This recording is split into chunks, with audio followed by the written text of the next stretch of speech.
Olá, pessoal. Boa tarde. Aqui é o professor Clayton. Obrigado aí pelas mensagens, né, alusivas ao Dia dos Professores. Obrigado. A razão de nós existirmos, do nosso trabalho, são vocês. Então, eu queria aproveitar e agradecer aí por todo o carinho, certo? Então, hoje nós teremos aí a nossa primeira aula do segundo bimestre, né? Então, nós estamos aí, fechamos, né, o ciclo de aulas e atividades do primeiro bimestre, começamos a fechar as notas, né? Então, na semana que vem a gente vai ter o conselho de classe, dos professores, etc. E aí essa é a primeira aula do segundo bimestre. Então, queridos alunos, é importante que todos vocês façam as atividades. Se vocês tiverem qualquer tipo de dificuldade, não sofram sozinhos, conversem com a gente, escrevam por e-mail, ou escrevam, entrem em contato na escola, conversem com o Cláudio, enfim. O importante é que vocês, de alguma forma, estejam conectados a nós, porque é dessa forma que a gente vai conseguir fechar nota, enfim, conseguir fechar o bimestre. Então, é importantíssimo que vocês possam realizar as atividades. Existindo alguma dificuldade, entre em contato. Pode ser comigo, pode ser com algum outro professor, pode ser com o nosso coordenador, o Cláudio, tá bom? Então, vamos lá. Hoje, na nossa aula número 1 deste bimestre, nós vamos falar sobre dois determinismos, né? Então, nós vamos falar aqui, eu estou compartilhando, né? Então, vamos falar sobre dois tipos de posturas, dois tipos de forma de pensar, mas também não é só o formato do pensamento, é também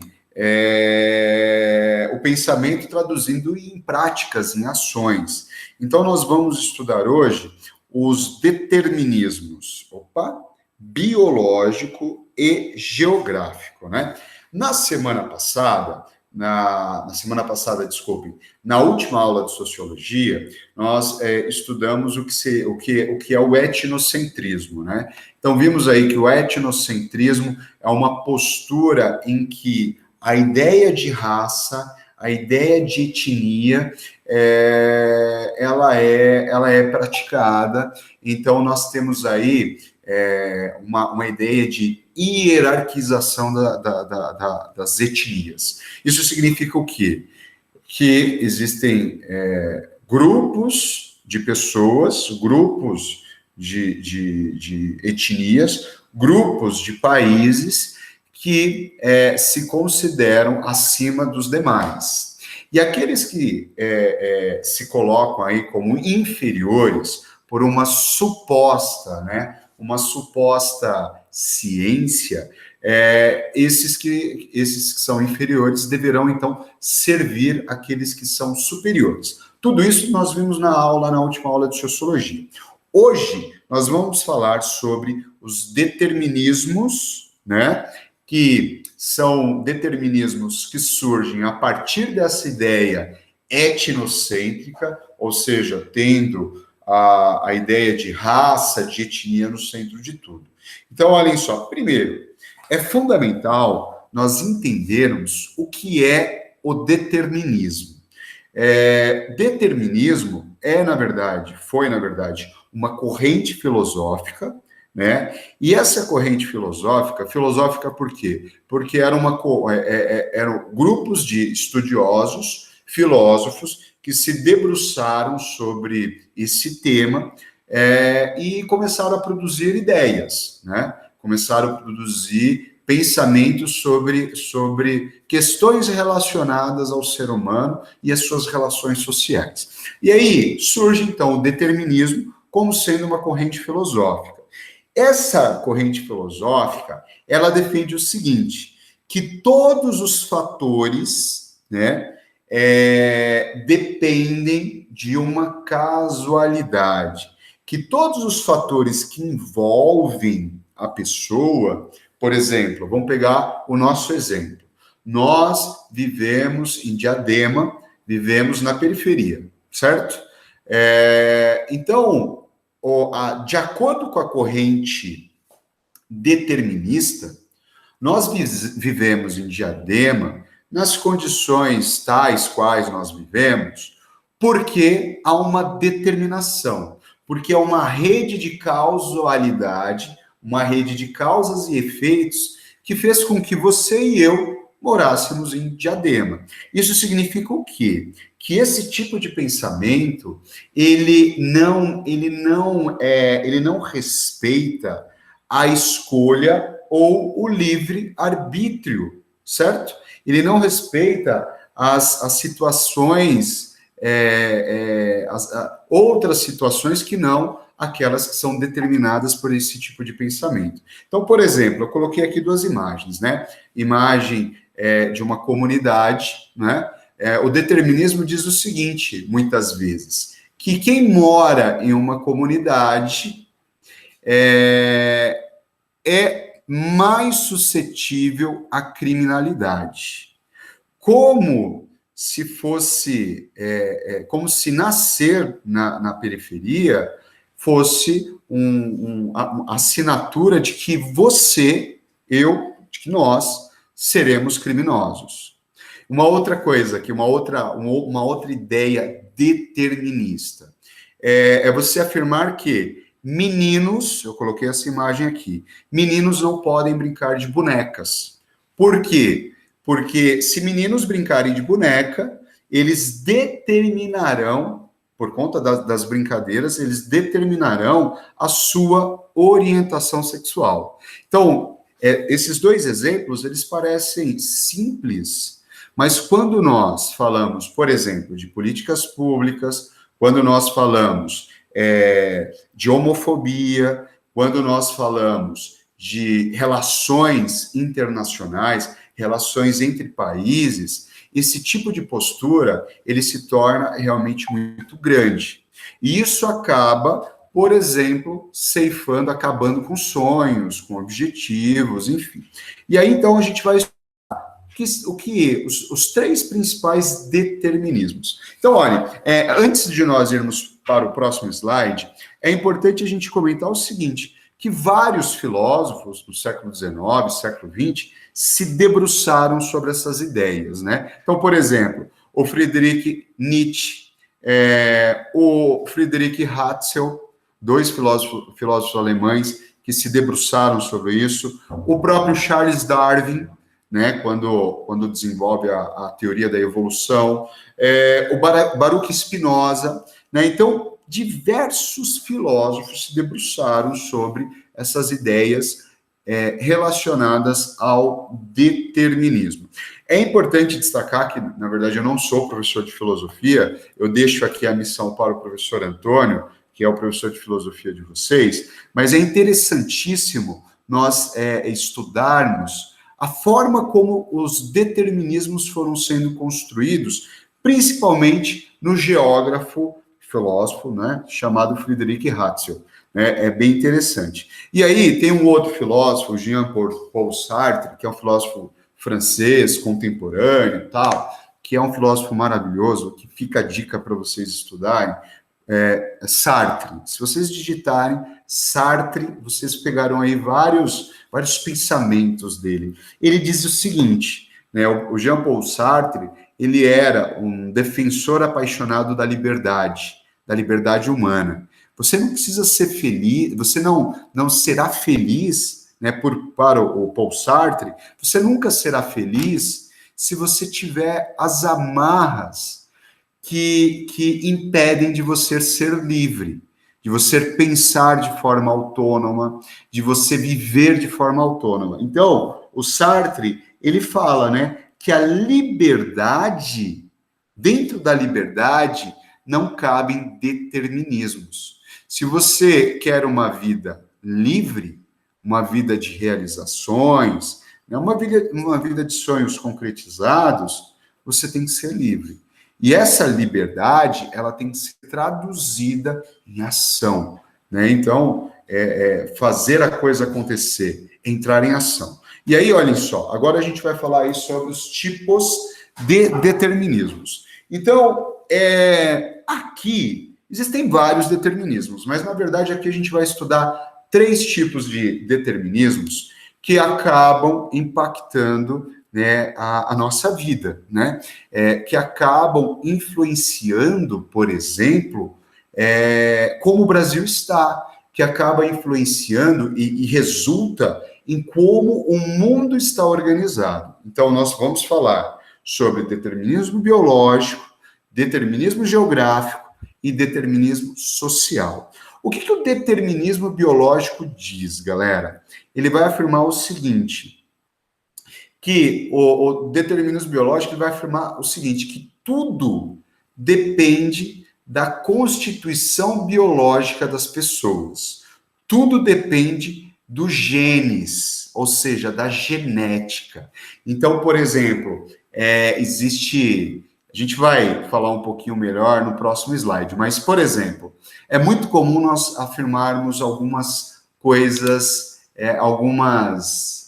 associarmos, né, de forma preconceituosa, algumas referências. Por exemplo, quem nunca ouviu, né, alguém dizer, ele é japonês, ele é inteligente. Isso é determinismo biológico. Por quê? Todo japonês é inteligente? Não. Ou afirmar, todo estadunidense, norte-americano, é empreendedor. Todo norte-americano é empreendedor? Está no sangue. Ou pior, né? Que a gente tem ouvido, né, muito, a corrupção está no sangue do brasileiro. Isso é verdade? Claro que não. É uma minoria. É uma minoria aí que é corrupta, que é bandida, né? A grande parcela da população brasileira trabalha e paga muito imposto. Então, na verdade, o determinismo biológico é quando você afirma que alguém é daquela forma, ou que um grupo social é daquela forma, porque está na genética. A pessoa nasceu daquele jeito, ela não vai mudar. Isso é preconceito, certo? Isso a gente vai ver que em escala mundial, isso acabou determinando a escravidão de um povo. A gente vai entender que povo foi esse. Aí o determinismo geográfico. O determinismo geográfico vai afirmar o seguinte, que o meio ambiente determina o comportamento das pessoas. Então surgirá, o próprio Hatzel, né? Esse filósofo que vai se debruçar sobre justamente a geografia, enfim. O Hatzel afirmava que a geografia, o meio ambiente, determinava quem eram as pessoas. Então, a ideia, a postura, né, do determinismo geográfico vai afirmar o seguinte, aquela pessoa é daquele jeito porque ela mora lá, porque ela sofre os efeitos da geografia, do clima, do ambiente. Né? Então, por exemplo, é muito comum a gente afirmar, é muito comum nós ouvirmos, tá? Isso é um baita de um preconceito, e eu gostaria que você, aluno, não repetisse isso, né? E se você ouvir, você oriente. É muito comum a gente escutar do tipo assim, o baiano é preguiçoso, carioca é malandro, o paulista é trabalhador. Isso é verdade, gente? Todo paulista é trabalhador? Ninguém sente preguiça aqui em São Paulo? Balela. Todo baiano é preguiçoso? Balela. Balela isso. Todo mineiro munheca, mão de vaca. Tudo isso dando exemplos, na verdade, simples, né? Do cotidiano diário da nossa vida. Mas isso é uma postura preconceituosa e é considerada um determinismo. Por quê? Você determina que aquele conjunto de pessoas é daquele jeito porque vive naquele lugar. Então, isso é determinismo geográfico, tá? E aí, o outro e último, que nós vamos dar uma olhadinha daqui a pouco com mais, né, com mais detalhes, é o determinismo social. O que viria a ser esse determinismo social? Você acredita, né, que aquela pessoa ou aquelas pessoas, por viverem determinadas relações sociais, elas têm determinadas ações ou terão, pior, determinado futuro. O futuro é pré-definido porque elas estão inseridas dentro de uma determinada classe social, dentro de um determinado local, né, dentro de um determinado ambiente. Então, por exemplo, uma criança que vive num ambiente violento se tornará uma pessoa violenta. Uma criança ou um jovem que vive na periferia, ele se tornará um bandido, ele vai se tornar um traficante de drogas, enfim. Então, isso é o tal do determinismo social. E agora a gente vai falar um pouquinho mais retidamente sobre cada um, e nós vamos entender que isso não é inocente, tá? Isso é planejado, e na verdade, todos esses determinismos fizeram parte de um momento histórico da humanidade que foi necessário justificar a violência de determinados países contra outros países, a violência de determinados grupos, talvez a minoria, contra uma grande maioria, certo? Então, tudo isso foi criado, foi planejado, foi inventado por pseudocientistas, né, e aplicados na prática, né, por governos, países aplicaram isso. Então, olhem só, galera, o determinismo biológico, falando mais retidamente. Então, o determinismo biológico, ele diz o seguinte, que todas as características físicas, psicológicas, né, afetivas, de visão de mundo, todas as características de um determinado grupo está relacionado com a sua origem biológica. Isso significa o quê? Que aqui, dentro, principalmente no século XIX, com as teorias raciais, o determinismo biológico vai afirmar o seguinte: existem grupos sociais humanos que possuem, dentro da sua biologia, uma característica superior, uma característica mais inteligente, mais voltada para o progresso. E existem outros grupos sociais, outras pessoas, outros países que possuem uma característica de um pensamento inferiorizado, de não um avanço, né, de progresso, porque são inferiores quando comparados com aquele outro grupo social. E um exemplo prático, eu coloquei aqui, ó, o determinismo, ele pode ser notado quando nós ouvimos algumas afirmações do tipo, afirmações preconceituosas. Todo europeu é branco, não tem europeu negro. Mentira, mentira. Você tem, sim, europeus negros. Por quê? Porque o continente europeu, desde a sua antiguidade, estabeleceu relações comerciais com o continente africano, né? Então, e além disso, né, depois com as grandes navegações, nós tivemos aí a escravidão, a partir do século XVI, a escravidão dos africanos, né? A escravização, né? Esse é o termo correto. A escravização dos africanos. Então, existem europeus negros, sim. É só você pegar os times de futebol, né? Europeus. Uma outra frase. Todo africano é negro. Mentira. Nem todo africano é negro, né? Então, são frases que são ditas, né, determinando algo, mas com um pensamento muito raso, sem levar em consideração a diversidade que existe. Uma outra coisa, todo japonês é reservado, ou todo japonês é muito inteligente, todo chinês apresenta inteligência elevada. Mentira. Então, tudo isso, galera, são preconceitos estabelecidos, né, dentro de uma lógica que foi criada.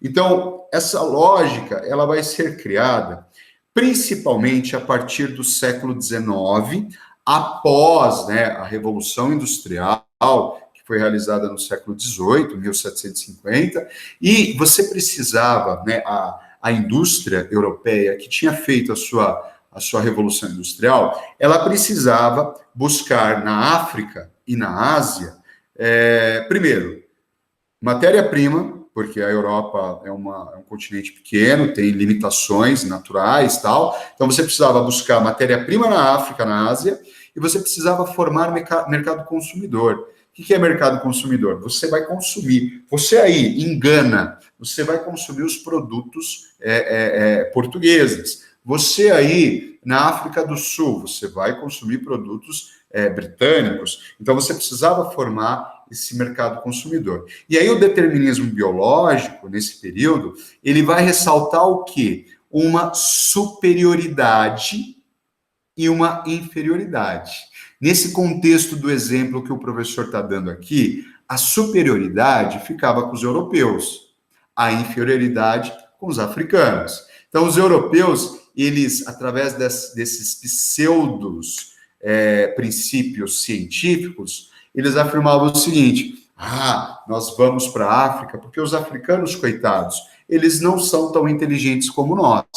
E aí eles foram para a África, roubaram todas as riquezas naturais, escravizaram os africanos. Quando a Segunda Guerra Mundial acaba em 1945, há o processo de descolonização do continente africano, os europeus saem da África porque, afinal, eles tinham problemas internos muito sérios por conta da guerra, e aí eles deixam para trás uma África destruída, repleta de conflitos interétnicos, guerras civis, fome, miséria. Então, tudo isso foi defendido pelo tal do determinismo biológico, né? Um outro exemplo, o determinismo biológico, ele foi, né, uma desculpa fundamental, né, foi utilizado, não com esse nome, claro, mas foi utilizado para escravizar os africanos.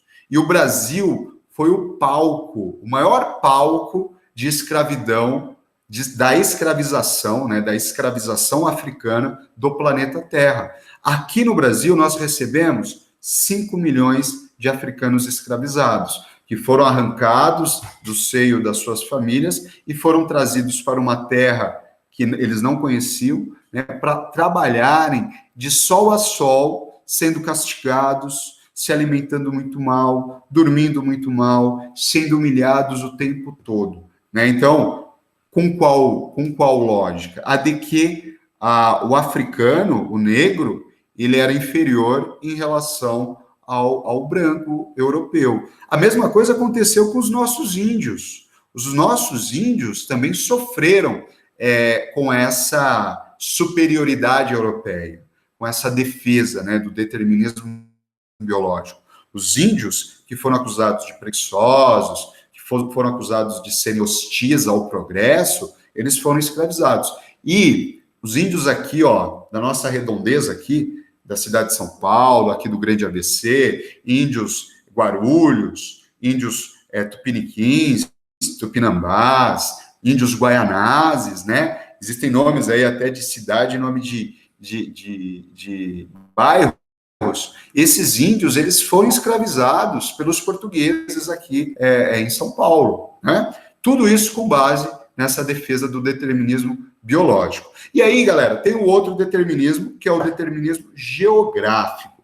O determinismo geográfico, ele vai afirmar o seguinte, ele vai dizer, só deixa eu ver aqui o nosso tempo, ele vai dizer o seguinte, a geografia, ela determina, né, o ambiente, determina os padrões da cultura humana, né? Então, o clima determina quem é aquele povo. Então, foi muito difundido uma falsa ideia que dizia o seguinte: todas aquelas áreas, todos aqueles países que estão abaixo lá dos trópicos de Câncer e de Capricórnio, ou seja, regiões quentes, todas essas regiões, elas são menos desenvolvidas, sabe por quê? Porque são quentes, são regiões tropicais.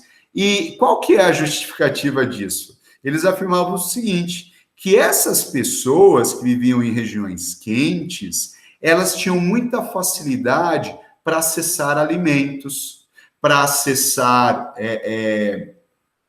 acessar frutas, etc. Então, essas pessoas, elas não precisavam trabalhar, elas trabalhavam menos. Já lá, nos países de alta altitude, onde esses países são mais frios, por exemplo, o continente europeu, aquelas pessoas que passavam frio, elas precisavam trabalhar muito mais. E por isso que há essa distinção de progresso. A Europa progrediu muito mais porque era um país, é um continente de clima temperado, de clima frio.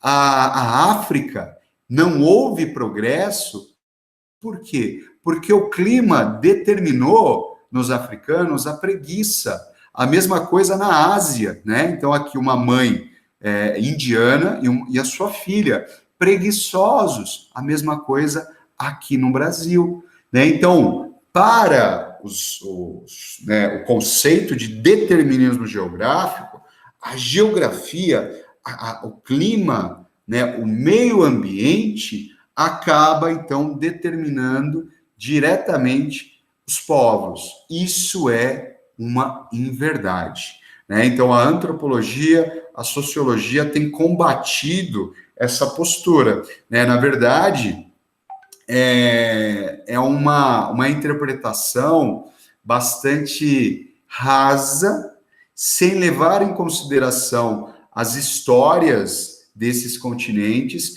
e a relação que esses continentes tiveram com o continente europeu, né? Então, por exemplo, um outro exemplo que eu já comentei, né? O baiano é preguiçoso. Mentira!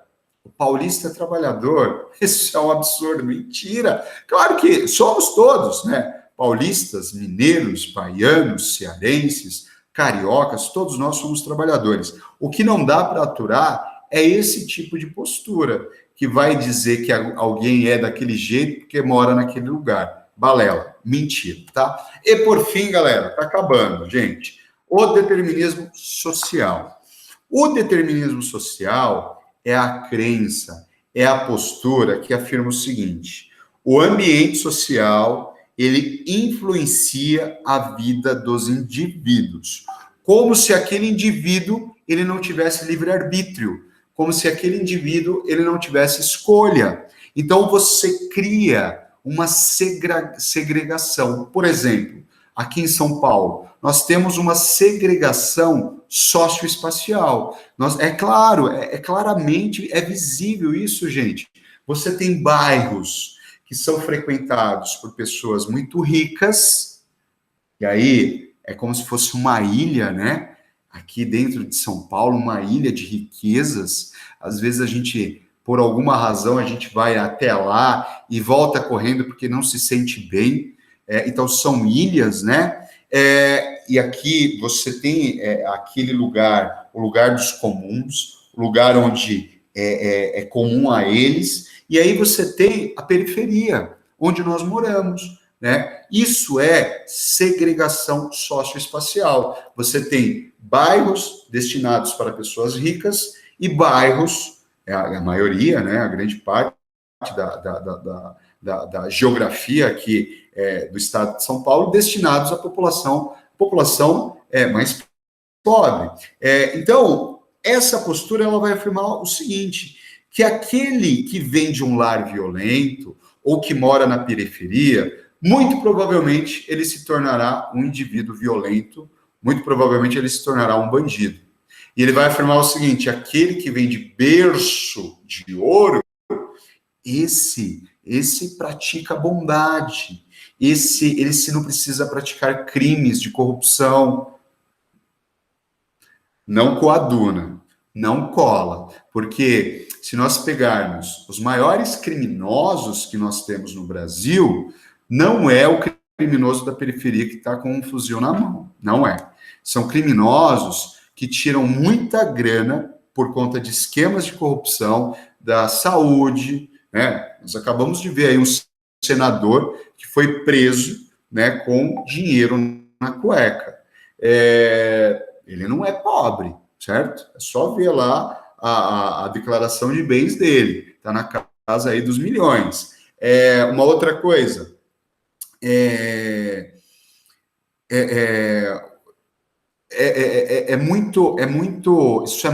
está muito latente na sociedade, você atribuir a violência urbana à periferia, né? E aqui eu trouxe aqui três charges que afirmam o seguinte, olhem só, esses bebês aqui nasceram na periferia, e eles já estão sendo tratados como possíveis criminosos. Então, está escrito aqui. Essa é uma postura de acordo com o determinismo social, tá? Então, ela faz uma crítica a isso. Você aí, também, mãozinha na parede. Então, esse bebezinho aqui, ó, acabou caindo.